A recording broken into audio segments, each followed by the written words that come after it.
Political science के बिना जितने भी बाकी सब्जेक्ट्स हैं उन सब के लिए आपका बैकग्राउंड होना ज़रूरी है। आया अब आप अकाउंटिंग की बात करें, अकाउंटिंग के लिए भी आपका बैकग्राउंड होना क्लियर है। आप फिजिक्स की बात करें या फिर आप केमिस्ट्री की बात करें, आप किसी भी फील्ड की बात करें तो उसके लिए आपका बैकग्राउंड होना ज़रूरी है। लेकिन पॉलिटिकल साइंस के लिए आपका बैकग्राउंड होना ज़रूरी नहीं है। ये सबसे अच्छी बात है सब्जेक्ट की। और जब हम इस सब्जेक्ट की बात कर रहे होते हैं तो इस सब्जेक्ट में बेसिकली दो पेपर्स हैं। ये जो आपका ग्रुप ए और ग्रुप बी होता है, हमने डिस्कस किया था, ग्रुप ए और ग्रुप बी जो है वो 200 मार्क्स पर मुश्तमिल है। और इसी वजह से इनके दो दो पेपर्स होते हैं, यानी पॉलिटिकल साइंस पेपर 1 और पॉलिटिकल साइंस पेपर 2।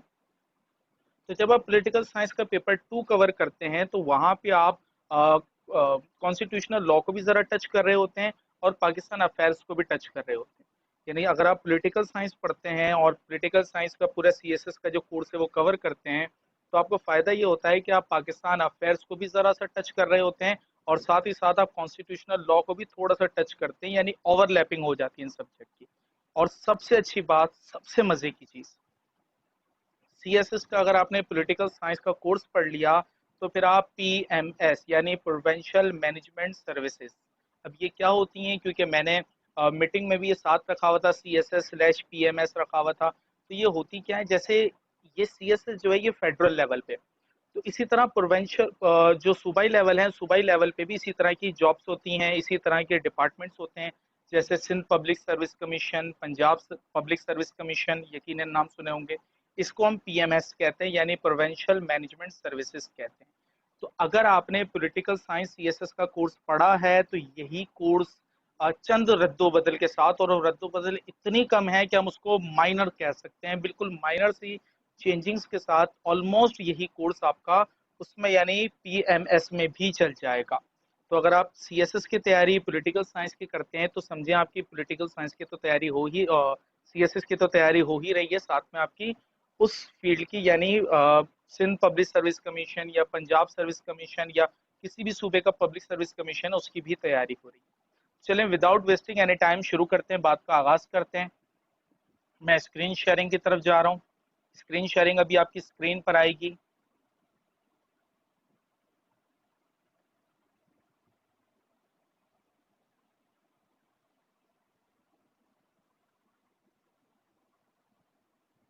जी, हम पॉलिटिकल साइंस की पहली क्लास के बारे में गुफ्तगू करने जा रहे हैं। हमारी इंट्रोडक्टिव क्लास है, तो ये देखते हैं कि पॉलिटिकल साइंस ये सब्जेक्ट क्या है और ये नाम कहाँ से ड्राइव हुआ, इसके बेसिक कॉन्सेप्ट्स क्या हैं, इसका सीएसएस के हवाले से इसका कोर्स क्या है। मैं यहाँ पे पीएमएस को डिस्कस नहीं कर रहा क्योंकि ये सिर्फ ये क्लास स्पेसिफिकली सीएसएस के लिए है। और सीएसएस के अलावा मैं फिलहाल, हाँ, अलग अलहदा से आप कहेंगे तो अलहदा से मैं इसके बाद कभी डिस्कस कर दूंगा, लेकिन यहाँ पे मैं किसी और चीज़ को भी डिस्कस नहीं करने वाला। तो सबसे पहले जब हम पॉलिटिकल साइंस की बात करते हैं तो पॉलिटिकल साइंस सबसे पहले है क्या, हमें सबसे पहले तो ये देखना होता है भाई पॉलिटिकल साइंस सबसे पहले एक सोशल साइंसेज है और जो कि सिस्टम ऑफ गवर्नमेंट से डील करती है। इसके बाद जनाब यहाँ पे मौजूद है कि ये पॉलिटिकल एक्टिविटीज की एनालिसिस है, पॉलिटिकल थॉट्स हैं, इसमें हम कॉन्स्टिट्यूशन को पढ़ते हैं और पॉलिटिकल बिहेवियर पढ़ा जाता है। एक और यहाँ पे जो डेफिनेशन पुट है वो ये है कि ये गवर्नमेंट की प्रैक्टिस है और ये पॉलिटिक्स तीन लेवल की है, लोकल लेवल की, स्टेट लेवल की और इंटरनेशनल लेवल की। यानी आप इसको स्टेट लेवल पे सूबाई सतह पे जो हुकूमतें होती हैं हम यहाँ पे उसको भी डील करते हैं, जो कि मुल्क की सतह पे हुकूमतें होती हैं हम उनको भी डील करते हैं। डील करने से मुराद उनका बिहेवियर पढ़ते हैं, उनके बारे में थॉट्स पढ़ते हैं, कौन सा निज़ाम, कौन सा सिस्टम ज़्यादा बेहतर है, हम यहाँ पे ये डिस्कस करते हैं। और प्लस हम इंटरनेशनल लेवल पर भी पढ़ते हैं, इंटरनेशनल लेवल पे क्या होना चाहिए, जैसे इंटरनेशनल लॉ पढ़ते हैं हम इसमें, इंटरनेशनल रिलेशंस पढ़ते हैं हम इसमें, और बहुत सारी चीज़ें हम इसमें डिस्कस करते हैं। और वो सारी चीज़ें कहीं ना कहीं मुल्क के एक्सटर्नल और मुल्क के इंटरनल मामलात को इस तरह डील कर रही होती हैं कि एक गवर्नमेंट चल सके, एक मुल्क तरक्की कर सके। तो ये इसकी कुछ डेफिनेशन हो गई। डेफिनेशन के बाद अब ये जो वर्ड है पॉलिटिकल साइंस, अक्सर लोग जब ये वर्ड सुनते हैं तो मुझसे अक्सर पूछते हैं पॉलिटिकल साइंस क्या ये बायो की तरह साइंस है, ये केमिस्ट्री की तरह साइंस है, ये एक्चुअली क्या है ये। तो इसमें वैसा वाला साइंस कुछ भी नहीं है जिसको हम साइंस कहते हैं, या हमारे जहन में जो एक थॉट्स कायम है कि साइंस के बारे में जो ख्यालात हैं ये वैसी वाली साइंस नहीं। बल्कि एक्चुअली साइंस के माने जानना, नॉलेज है, तो यहाँ पे उस मायने में लिया गया है। सबसे पहले जब हम इसकी बात करें तो पॉलिटिकल साइंस, ये जो दो वर्ड से बने, एक पॉलिटिक्स है, दूसरा साइंस, साइंस के मैंने बता दिए।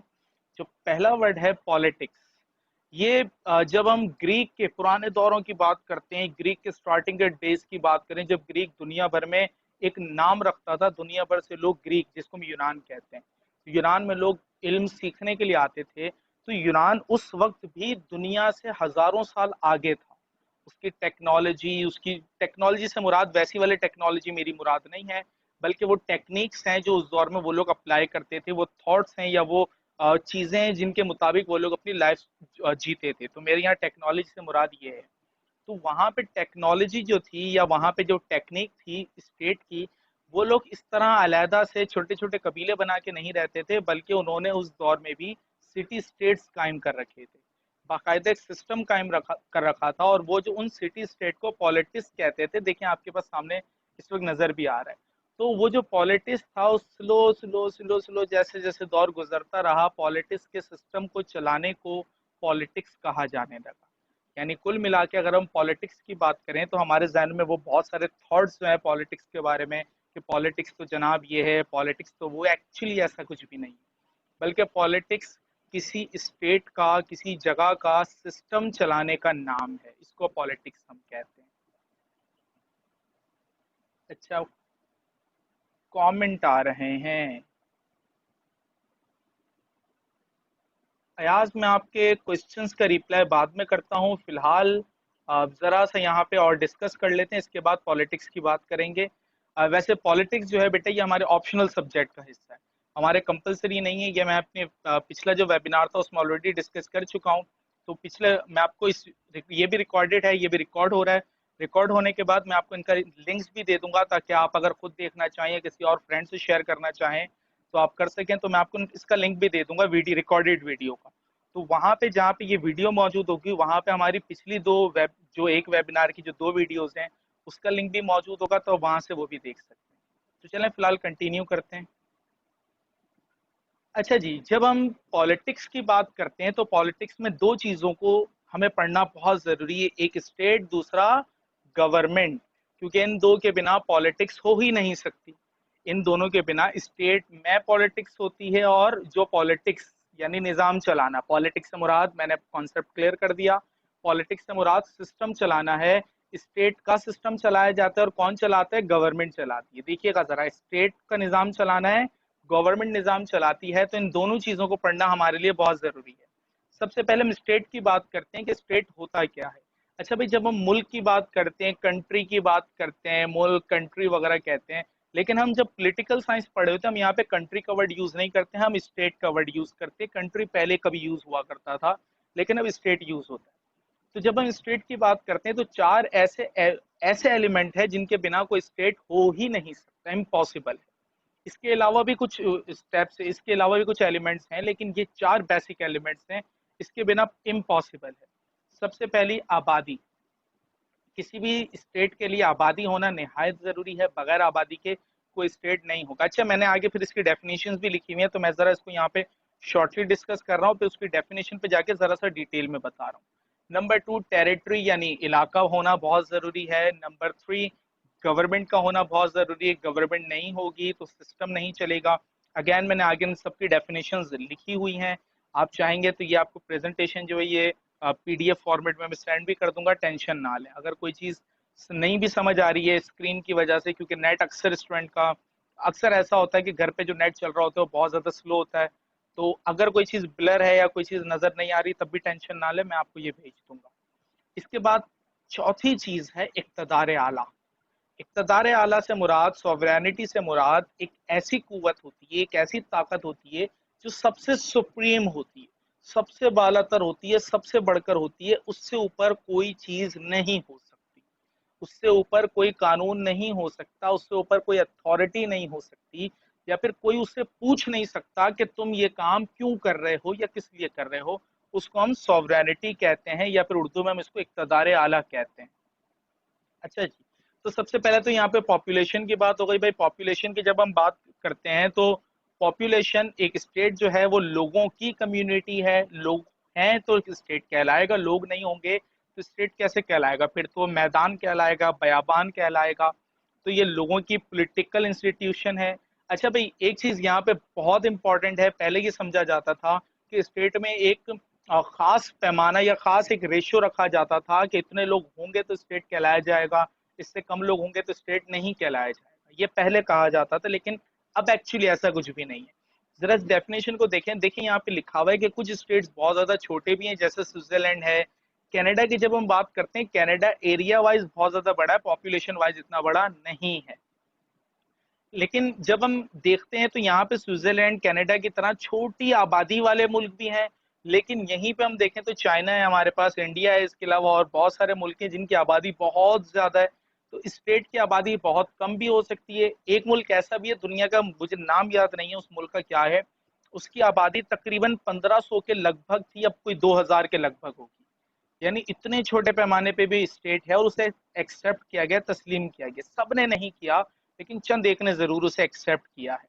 तो कहने का मकसद यह है, आबादी इतनी भी हो सकती है और आबादी 1.5 खरब भी हो सकती, सॉरी 1.5 अरब भी हो सकती है, जो कि चाइना की है। तो आबादी कम से कम भी हो सकती है, ज्यादा भी हो सकती है, इसकी कोई शर्त नहीं है।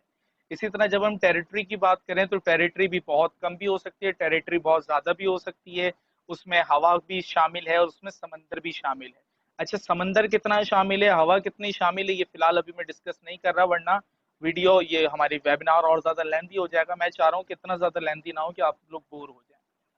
तो बहरहाल, तीसरी चीज गवर्नमेंट है। गवर्नमेंट बेसिकली जो सिस्टम है उसको चलाने का एक मैकेनिज्म है, स्टेट को चलाने का एक मैकेनिज्म है। स्टेट रन जो करता है वो गवर्नमेंट के सहारे, गवर्नमेंट की पॉलिसीज के सहारे करता है। स्टेट खुद रन नहीं होता, बल्कि गवर्नमेंट उसे रन करती है, क्योंकि गवर्नमेंट का एक एलिमेंट भी है स्टेट, तीसरा एलिमेंट है। और वो तमाम तर पावर जो सॉवरेनिटी की है, वो सॉवरेनिटी की पावर है तो सॉवरेनिटी की, लेकिन उन तमाम पावर को एंजॉय जो करते हैं वो गवर्नमेंट करती है, लेकिन है पावर सॉवरेनिटी की। अच्छा, ये मैं इसको बहुत ज्यादा डिटेल में सॉवरेनिटी की पावर को कैसे एंजॉय करती है गवर्नमेंट, मैं इसको डिस्कस नहीं करूंगा, कि जब हम पॉलिटिकल साइंस पढ़ेंगे तब इसको डिस्कस करेंगे। आप लोगों में से जो मुझसे एमए पढ़ चुका है या फिर सीएसएस अभी पढ़ रहा है, तो उसे अंदाजा होगा कि हम इन सारी चीजों को बहुत डीपली डिस्कस कर चुके हैं। देन फिर सॉवरेनिटी की बात करते हैं, तो सॉवरेनिटी के बारे में जैसा कि मैंने बताया था, ये एक पावर है जिसकी कोई लिमिटेशंस नहीं है। ये तमाम तर चीजों पे हावी है, लेकिन लेकिन पॉपुलेशन होगी, टेरिटरी होगी और गवर्नमेंट होगी, तभी तो ये रन होगी। क्योंकि ये हुकूमत किस पे कर रही है, लोगों पे कर रही है। लोग कहाँ रहते हैं, एरिया में रहते हैं। किसके जरिए कर रही है, मैंने इससे पहले बताया था कि कौन सॉवरेनिटी की पावर को एंजॉय कर रहा है, गवर्नमेंट कर रही है। तो अगर पिछली वाली तीन चीजें नहीं होंगी तो ये भी नहीं होगी। और अगर ये नहीं है तो गवर्नमेंट के पास पावर ही नहीं है कि लोगों को डील कर सके। एरिया नहीं है तो लोग रहेंगे कैसे, एरिया है लोग ही नहीं है तो गवर्नमेंट किस तरह होगी। कुल मिला के ये चारों चीजें एक दूसरे के लिए लाजिम व मलजूम है, नेसेसरी है, जरूरी है। इनके बगैर कोई भी स्टेट रन हो ही नहीं सकता, बल्कि हम उसे स्टेट कहेंगे ही नहीं। चलिए आगे बढ़ते हैं, अब जरा बात करते हैं गवर्नमेंट की। जी, तो जिस तरह हमने स्टेट की बात की थी, स्टेट के तकरीबन 4 एलिमेंट थे, उन 4 एलिमेंट को हमने डिस्कस भी किया। इसी तरह यहाँ पर हमारे पास गवर्नमेंट है। गवर्नमेंट की जब हम बात करते हैं तो आमतौर पर लोगों में ये थॉट पाया जाता है कि गवर्नमेंट वही है जो हमें नजर आ रही है, जो जो बंदा इलेक्शन जीता है वो गवर्नमेंट है, इमरान खान हुकूमत है। नहीं, इमरान खान हुकूमत नहीं है। इमरान खान हुकूमत का एक पार्ट है। इमरान खान सिर्फ हुकूमत नहीं है। जब हम कहते हैं हमारी हुकूमत करप्ट है, तो उससे मुराद हम ये ले रहे होते हैं कि पार्लियामेंट में जितने लोग बैठे हैं वो करप्ट है, नहीं।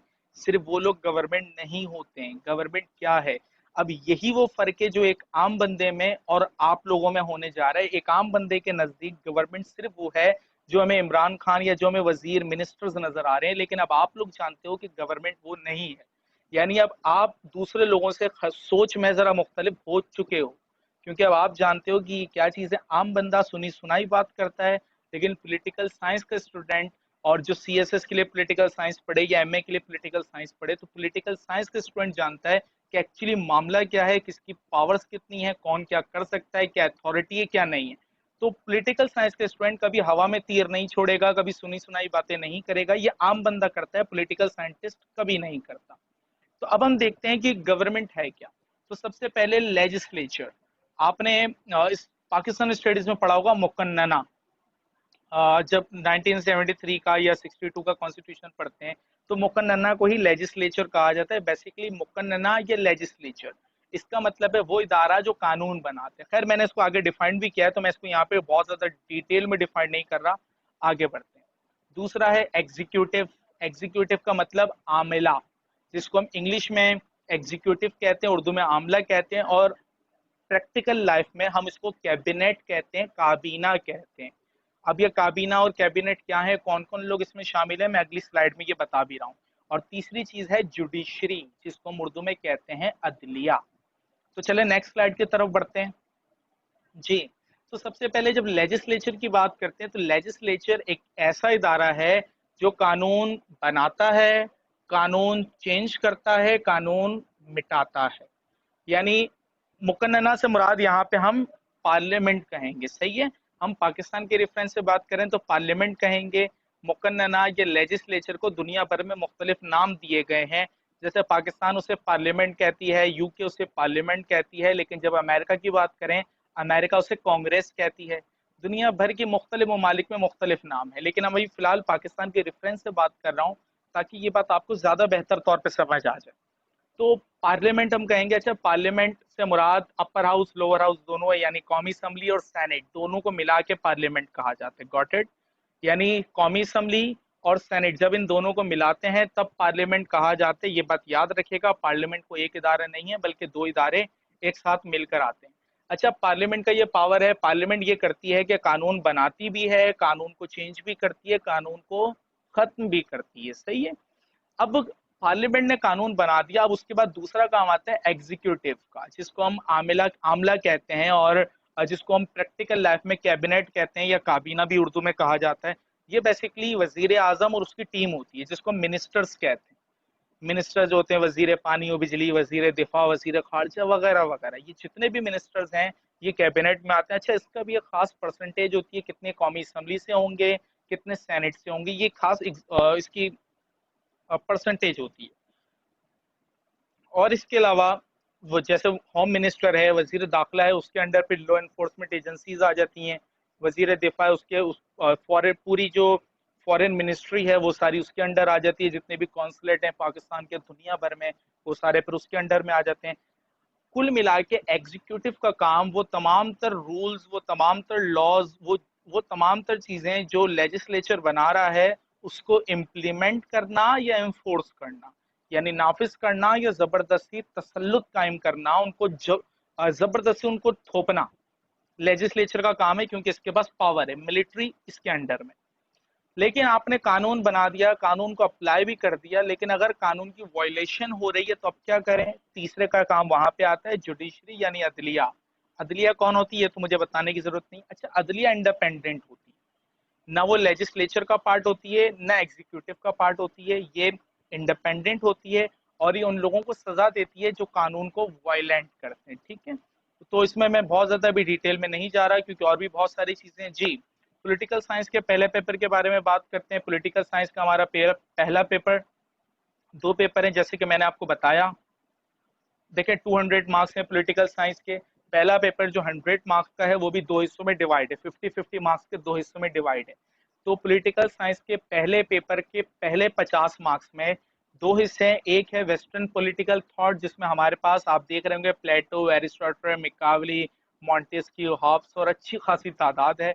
लेकिन बेफिक्र रहें, जब हम पढ़ेंगे हमारी बाकायदा क्लासेस स्टार्ट होंगी तो हम इन सारों को नहीं पढ़ेंगे, क्योंकि सारे इन्होंने लिख जरूर दिए हैं। 2016 में जो अमेंड हुई थी उसमें चेंज जरूर कर दिया, इन्हें बढ़ा दिए, लेकिन हम जानते हैं कि कौन से ऐसे हैं जो आते रहते हैं, तो हम उनको पढ़ेंगे। देन उसके बाद मुस्लिम पॉलिटिकल थॉट्स की जब बात करते हैं तो अल फराबी, अल मावर्दी, और एक अच्छी सी लाइन यहाँ पर भी हमें नजर आती है।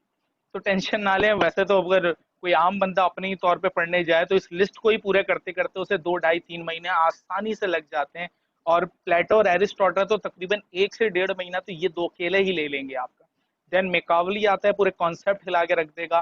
तो ये जितनी भी है ना, ये सारी फिलॉसफी है। ये जितने भी मुस्लिम और वेस्टर्न जितने भी हैं, ये सब फिलॉसफी है। तो फिलॉसफी को समझना इतना आसान नहीं होता, इसका बैकग्राउंड मालूम होना चाहिए। तो हमारी जो स्टार्टिंग होती है वो प्लेटो से होती है। तो प्लेटो को जब हम समझते हैं, प्लेटो को समझने के बाद एरिस्टोटल समझ आने लगता है। मिकावली जब आता है तो उन दोनों पिछले जो कॉन्सेप्ट है उनको हिला देता है। चलें बहरहाल आगे बढ़ते हैं। ये हमारा बाकी का 50 नंबर का पेपर, लेकिन ये पूरा नहीं है, अभी इसके बाद भी है। यहाँ पे हम स्टेट के सिस्टम्स को स्टडी करते हैं, पॉलिटिकल कॉन्सेप्ट्स को, यानी वो कॉन्सेप्ट सॉवरेनिटी क्या है, जस्टिस क्या है, लॉ क्या है, उसको हम वेस्टर्न पॉलिटिकल और मुस्लिम पॉलिटिकल थॉट में ऑलरेडी पढ़ लेंगे। यहाँ पे आके हमें जरा सा उसका एक ओवरव्यू लेना होगा, या ओवरलैपिंग हम करेंगे, एक जरा सा उसको रिव्यू ले लेंगे। इसके बाद कंपैरेटिव पॉलिटिक्स, ये बहुत जरूरी पार्ट है, बहुत इंपॉर्टेंट पार्ट है। इसमें हम देखते हैं, इसमें हम मुख्तलिफ चीजों का कंपैरिजन करते हैं कि कौन सी चीज क्या है और दूसरी चीज क्या है। यानी फॉर एग्जाम्पल ब्रिटिश कॉन्स्टिट्यूशन क्या है, अमेरिकन कॉन्स्टिट्यूशन क्या है, इन दोनों में क्या फर्क है, ये सारी चीजें यहाँ पे देखी जाती है। ये मैं एग्जाम्पल दे रहा हूँ। इसके बाद पॉलिटिकल पार्टिसिपेशन क्या है, प्रेशर ग्रुप क्या होता है, पॉलिटिकल पार्टीज क्या होती हैं, पॉलिटिकल पार्टीज क्या करती हैं क्या नहीं करती। मैं पाकिस्तान की बात नहीं कर रहा, दुनिया भर की पॉलिटिकल पार्टीज की बात कर रहा हूँ, क्योंकि हमारे यहाँ तो कुछ करते ही नहीं है, यही तो मसला है। तो बहरहाल प्रेशर ग्रुप क्या होता है, अच्छा प्रोपोगंडा क्या होता है, पब्लिक ओपिनियन क्या होता है, ये सारी चीजें हम यहाँ पे स्टडी करेंगे। देन इसके बाद वही पेपर वन सेकंड जो 50 नंबर का हिस्सा है, ये उसी का पार्ट है। पॉलिटिकल इंस्टीट्यूट्स कौन कौन से होते हैं, फॉर्म्स ऑफ गवर्नमेंट, गवर्नमेंट कितनी तरह की होती हैं, कितनी टाइप्स की गवर्नमेंट होती हैं। देन पॉलिटिकल आइडियोलॉजी की यहाँ पे बात है, पॉलिटिकल आइडियोलॉजी किस किस टाइप की है। और लोकल गवर्नमेंट के बारे में आखिरी जो है वो लोकल गवर्नमेंट के बारे में, लोकल गवर्नमेंट क्या होती है, लोकल गवर्नमेंट के इख्तियारात क्या होते हैं। लोकल गवर्नमेंट का नाम तो यकीनी तौर पर सुना होगा, हमारे यहाँ यही रोना लगा हुआ होता है, इख्तियारात नहीं है, इख्तियारात मिल जाते हैं तो पैसे नहीं है, पैसे मिल जाते हैं तो फिर इख्तियारात नहीं है, हमारे इतने वसाइल नहीं है। तो बेसिकली लोकल गवर्नमेंट होती क्या है पूरी दुनिया में, वो हम यहाँ पे पढ़ते हैं। यहाँ कहीं भी हम पाकिस्तान के बारे में, ये जो मैं बात कर रहा हूँ ये पाकिस्तान के बारे में तो है, क्योंकि हम स्पेशल रेफरेंस लेकर आएंगे, लेकिन सिर्फ पाकिस्तान के बारे में नहीं है, हम पूरी दुनिया के बारे में पढ़ते हैं। जी। अब हम आ गए हैं दूसरे पेपर पे, पॉलिटिकल साइंस का जो दूसरा पेपर है वो भी 100 मार्क्स का है, और ये पेपर दो हिस्सों में डिवाइड है। पहला जो हिस्सा है वो 30 नंबर का है, दूसरा हिस्सा 70 नंबर का है। यहाँ पे जरा सा टफ हिस्सा इसका शुरू हो रहा है। पहले वाले में अगेन कंपेरेटिव। अच्छा, ये कंपेरेटिव ये पॉलिटिकल सिस्टम्स हैं, यानी हम इसको आसान अल्फाज में ये कह सकते हैं कि ये हमारे जो फॉरेन पॉलिसी है उससे भी लिंक करेगा, और ये हमारे कॉन्स्टिट्यूशन से भी लिंक करेगा। सही है, ये वाले जो 30 मार्क्स का हिस्सा है। क्योंकि पहले वाले में देखें political system of USA, UK, France and Germany, इन चार ममालिक का कॉन्स्टिट्यूशनल सिस्टम कैसा है, कॉन्स्टिट्यूशन कैसा है, निज़ाम कैसा है, कौन सी गवर्नमेंट है, ये हम यहाँ पे डील करते हैं। देन उसके बाद ये अगला वाला जो हिस्सा है वो इंटरनेशनल रिलेशंस या इंटरनेशनल पॉलिटिक्स से डील करता है, जिसमें हम ग्लोबलाइजेशन पढ़ते हैं, सिविल सोसाइटी पढ़ते हैं, ईसीओ क्या है, सार क्या है, यूएन क्या है, यूरोपीय यूनियन क्या है, ये सारी चीजें हम यहाँ पे पढ़ते हैं। देन जो हमारा 70 मार्क्स का हिस्सा है, 70 मार्क्स वाले हिस्से में अगेन हम पॉलिटिकल सिस्टम पढ़ रहे हैं। यहाँ पे हम टर्की का पढ़ रहे हैं, ईरान का पढ़ रहे हैं, मलेशिया का है, इंडिया का है, चाइना का है। तो काफ़ी सारे ममालिक हमारे पास यहाँ भी हैं, लेकिन मैं आपको सारे नहीं पढ़ाऊंगा, बेफिक्र रहें, वही पढ़ाऊंगा जो आमतौर पर आते हैं। इसमें बहुत ज़्यादा लिखे हुए हैं, लेकिन हम इतने नहीं पढ़ेंगे। देन इसी के बाद वो 70 मार्क्स वाला हिस्सा ही कंटिन्यू है यहाँ पर, पॉलिटिकल मूवमेंट इन इंडिया। ये पाकिस्तान अफेयर से लिंक कर रहा है। अगेन मैंने आपसे कहा था पाकिस्तान अफेयर भी यहाँ पे टच होगा। तो यहाँ पे देखें सर सैयद का किरदार क्या था, मौलाना मोहम्मद अली सॉरी कायदे आजम का किरदार है, और अल्लामा इकबाल का किरदार है यहाँ पे। तो हम यहाँ पे देखते हैं कि इनका किरदार क्या था इस पूरे पाकिस्तान मूवमेंट में। देन हमारा पांचवा हिस्सा जो है वो हमारे पाकिस्तान में जो कॉन्स्टिट्यूशन डेवलपमेंट हुई, सबसे पहले जो हमारे पास ऑब्जेक्टिव रेजोल्यूशन आई, देन 56 का कॉन्स्टिट्यूशन, 62 का कॉन्स्टिट्यूशन, 73 का कॉन्स्टिट्यूशन, उसकी अमेंडमेंट, ये सारी चीज़ें हम फिफ्थ पार्ट में पढ़ते हैं। देन जब हम सिक्स की बात करते हैं तो ये अगेन आईआर से लिंक करता है। आईआर से क्या लिंक कर रहा है भाई, ये बता रहा है कि सेकेंड वर्ल्ड वॉर जब हुई, सेकेंड वर्ल्ड वॉर के बाद ड्यूरेशन कैसे चेंज हुआ, तो चीज़ें कैसे चेंज हुई, सिनेरियोज कैसे चेंज हुई, इवन पॉलिटिकल साइंस भी चेंज हो गई थी, वो कैसे चेंज हुई, वो सारी चीज़ें हम पढ़ते हैं। अच्छा, इसके अलावा जो हम चीज़ें पढ़ेंगे इसी हिस्से में, वो है साइजिंग या जियोग्राफी है, कि मुल्कों के साइज कैसे तब्दील हुए, चेंज छोटे या बड़े हुए, जियोग्राफी कैसे चेंज हुई, इकोनॉमिकल डेवलपमेंट कैसे हुई, सिक्योरिटी के क्या खदशात पेश आए, स्पेशली पिछले 20-25 सालों की बात करें तो सिक्योरिटी के मामला किस तरह से, मैं बेसिकली नेशनल सिक्योरिटी की बात कर रहा हूँ, तो वो मामला किस तरह से चेंज हुए। और इसके अलावा टेक्नोलॉजी कैसे बढ़ी, इसके अलावा national capacity, political leadership, political parties, ideology, national interest, role of bureaucracy है, इसके अलावा सोशल सिस्टम है, पब्लिक ओपिनियन को हम पीछे भी पढ़ लेंगे, यहाँ पे आके हम जरा सा और डिटेल में उसको पढ़ेंगे। एंड डिप्लोमेसी, डिप्लोमेसी क्या है, बहुत इंटरेस्टिंग चीज, बहुत मजेदार चीज। और कुल मिला के ये सारी चीजें जब हम पढ़ रहे होंगे तो एक और चीज हमारी कवर हो रही होगी, वो है हमारी फॉरेन पॉलिसी। पाकिस्तान की फॉरेन पॉलिसी के जो स्टेजेस हैं पाकिस्तान बनने से लेके 1952 तक, फिर 1954 तक, बल्कि 1954 से लेके फिर अयूब खान साहब आते हैं। अयूब खान के दौर में पॉलिसी कुछ चेंज होती हैं। हम जरा अमेरिका की तरफ हमारा झुकाव बढ़ जाता है। देन अमेरिका से फिर जो वो सिचुएशन बनती है, उसके बाद 65 की वॉर आती है। अमेरिका फिर जरा हमसे दूर जाते हैं, मुसलमान ममालिक से अपना इत्तेहाद को बरकरार रखते हैं। हम अरब इसराइल वॉर लड़ते हैं 1967 में, अरब इसराइल वॉर लड़ते हैं। उसके नतीजे में एक बार फिर इंडिया का हमला होता है। 71 की वॉर हम हारते हैं, बांग्लादेश हमसे अलहदा होता है। देन हमारी पॉलिसीज चेंज होती हैं। उस पॉलिसी के बाद फिर हम अमेरिका में यूज करते हैं, हम अपने आप को अमेरिका को यूज होने देते हैं। और उसके बाद सोवियत यूनियन से वॉर का आगाज होता है। और बहुत सारी चीजें ऐसी हैं जो हमारी पॉलिसी, हमारी हिस्ट्री में अगर देखें तो बहुत ज्यादा नेगेटिव हुई। बहुत सारी चीजें तो ऐसी हैं जो हमारी गलतियां थी। तो वो सारी चीजें फॉरेन पॉलिसी की हम उसको स्टेप बाय स्टेप पढ़ेंगे, उसको फेजेस बाय फेजेस पढ़ेंगे कि क्या हुआ, सोवियत यूनियन जब आया तो क्या हुआ, खामोश जंग क्या थी, अब जो है वो प्रॉक्सी वॉर है, इसको हम खामोश जंग भी कहते हैं। क्योंकि ये जंग बॉर्डर्स पे नहीं लड़ी जा रही होती, बल्कि ये जंग कंप्यूटर के जरिए लड़ी जा रही होती है। ये इंफॉर्मेशन की जंग होती है, ये प्रोपोगेंडा की जंग होती है। आप किसी के खिलाफ कोई बात फैलाते हो, किसी के खिलाफ आपको कोई बात अपनी मनवानी होती है। देखिए, ये जो जंग है ये यूएन के महाज पे लड़ी जाती है, ये जंग सार्क के महाज पे लड़ी जाती है। यानी जो इंटरनेशनल ऑर्गेनाइजेशंस हैं उनके महाज पे लड़ी जाती है। अक्सर लोग कहते हैं कि हम मुसलमान इतने ज्यादा ममालिक हैं हमारे, लेकिन उसके बावजूद ये जो कश्मीर में जो मामला हो रहा है, या फिर लद्दाख में जो हो रहा है, या इस तरह फलस्तीन में जो हो रहा है, इस पर मुसलमान कुछ क्यों नहीं करते? तो मुसलमान इसलिए कुछ नहीं करते क्योंकि हम मुसलमान इस महाज पे बहुत ज्यादा कमजोर हैं। बहुत ज्यादा कमजोर इस वजह से हैं क्योंकि हमारे अपने ही हमें सपोर्ट नहीं कर रहे होते हैं। क्योंकि यहाँ पे जो चीज होती है वो सपोर्टिंग के पॉइंट ऑफ व्यू से होती है, सपोर्ट होती है। आप बोल रहे हो, लेकिन अगर आपको कोई सपोर्ट नहीं कर रहा तो आपकी बात को वैल्यू नहीं दी जाएगी। स्पेशली जब हम पाकिस्तान की बात करें तो जनाब वो पाकिस्तान की बात क्यों सुनेंगे? पाकिस्तान ना पॉलिटिकली तौर पे इतना ज्यादा स्ट्रांग मुल्क है कि उसकी बात सुनी जाए। पाकिस्तान ना सिक्योरिटी के लिहाज से इतना ज्यादा स्ट्रांग मुल्क है कि हम दुनिया के ममालिक को सिक्योरिटी प्रोवाइड कर रहे होते हैं, और वो हमारी बात ना सुने तो हम उन्हें सिक्योरिटी प्रोवाइड नहीं करेंगे। तो जनाब ऐसा कोई मामला नहीं है, ऐसी कोई चीज नहीं है। जी, अगर कोई क्वेश्चन है तो मेरा व्हाट्सएप नंबर भी मौजूद है और ईमेल एड्रेस भी सामने मौजूद है, तो आप यहाँ पे पूछ सकते हैं। ईमेल एड्रेस भी रिप्लाई थोड़ा लेट आएगा क्योंकि अक्सर औकात ऐसा होता है मैं ईमेल चेक करना भूल जाता हूँ। तो डायरेक्ट व्हाट्सएप पे कीजिएगा ताकि डायरेक्ट आपको जवाब आ जाए। अच्छा भाई, क्लास जो हमारी बाकायदा तौर पे होंगी, पहले मैं बता दूं, हम दो कोर्सेज अभी ऑफर कर रहे हैं। एक है हमारा पॉलिटिकल साइंस का, दूसरा है पब्लिक एडमिनिस्ट्रेशन का। इससे ज्यादा कोर्सेज इसलिए ऑफर नहीं कर रहे हैं क्योंकि अभी इंक्वायरीज नहीं आई।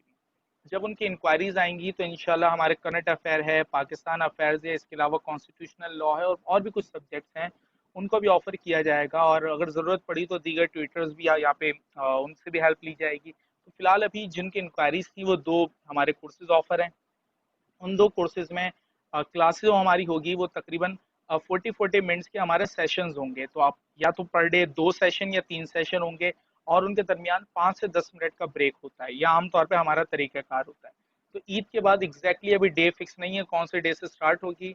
बाकी मटेरियल हमारी तरफ से प्रोवाइड किया जाएगा, जितना भी मटेरियल होगा जिसमें पीडीएफ बुक्स हैं, नोट्स हैं, इसके अलावा पास्ट पेपर है, वो प्रोवाइड किया जाएगा। 3 दिन हमारी क्लास होगी, लगातार 3 दिन क्लास होगी। देन उसके बाद आपको रिव्यू करने के लिए 3 दिन दिए जाएंगे, रिवाइज करने के लिए। संडे वाले दिन हमारा असेसमेंट टेस्ट होता है। आपको टेस्ट दिया जाएगा, जो टेस्ट आपने करने के बाद हमें सेंड करना होगा ताकि चेक करके उसको बताया जाए कि आपने कितना बेहतर किया या फिर अभी कितने इम्प्रूवमेंट की ज़रूरत है। तो ये तरीका कार है, और ये आज की हमारी क्लास भी थी। थैंक यू सो मच आप लोग आए। अच्छा भाई, अब हमारे पास तकरीबन कुछ देर बाकी है, तो चलें, जितनी देर हमारे पास बाकी है कोशिश करते हैं उसमें क्वेश्चन आंसर सेशन को रख लिया जाए। जी, अब अगर आपके कोई सवालात हैं तो अब आप सवालात पूछ सकते हैं ताकि आपके सवालात के जवाब दिए जाएं।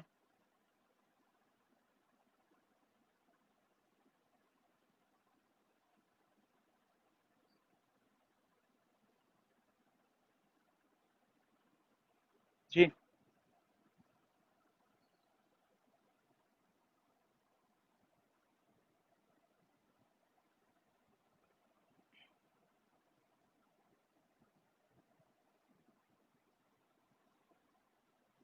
मैं काम करता हूँ, रिकॉर्डिंग रोक लेता हूँ, वॉइस खोल लेता हूँ ताकि आप लोग